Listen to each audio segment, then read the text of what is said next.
na shiga so da hanzari gunki na ƙara so, sai na tarar kikin tara da kyau ban gane me haka ba. Sai kwarjininki ya taddani na kasa faɗin mike tafa da ni, take na faɗa kogin soyayyar ki waye zai fita da ni.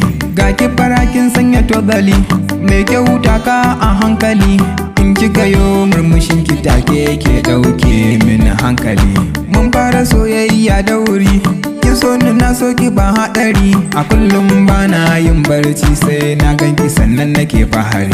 Mun shaku sosai a zuciya, kin ka zame min sarauniya, kin samu gurbi a zuciyata, kin wuce kowa zinariya.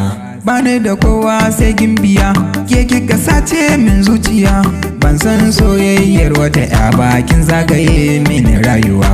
Kina kira na mai nasara kuma na zamo maki shakira, safa da rana dare da yamma kina tunani a zuciya. Kika ce mini kin rike alkawari, ba kya kula kowa ko nazari, ni kadai ne a zuciyar ki tauraro hasken lamari.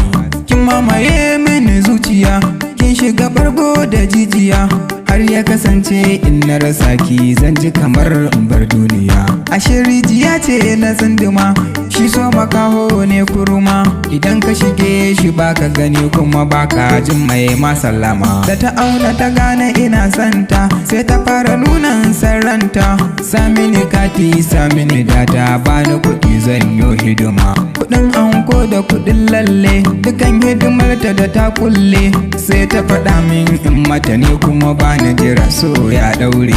Tana wahala min rayuwa, ni kuma na gaza yin natsuwa, soyayya ta yi mun makuwa balle in gana akwai matsala. Sai wata rana a kasuwa na sayi kayan saidawa, ga kasuwar ta yi mun ba daɗi bari ba sai dai faɗuwa.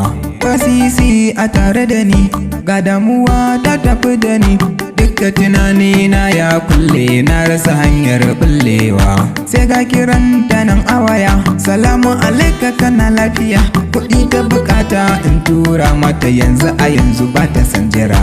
Sai na kace mata ki haƙuri, zan so a yanzu ki mun uzuri, akwai matsala ta kuɗi a guri na, sai gaba ne maki alƙawari. Ni dai a yanzu nake buɗa, in baka bani sai ka faɗa, barni in je gun mai bandan kai tamkar ba so na kake ba. Zancen ta ya taɓa zuciya, na ji kamar ban da lafiya, duk hidimar da ne mata baya a yau ta mance gaba ɗaya. Tun daga nan ta kaya da ni, a zuciya ta min lahani, domin kuɗi ta sabo da ni ba dan Allah ta kaso no ba. Kai haƙuri ka ji dan uwa, a zuciya ka daina damuwa, duka kadarar da ta zo maka daga Allah ne ka ji dan uwa.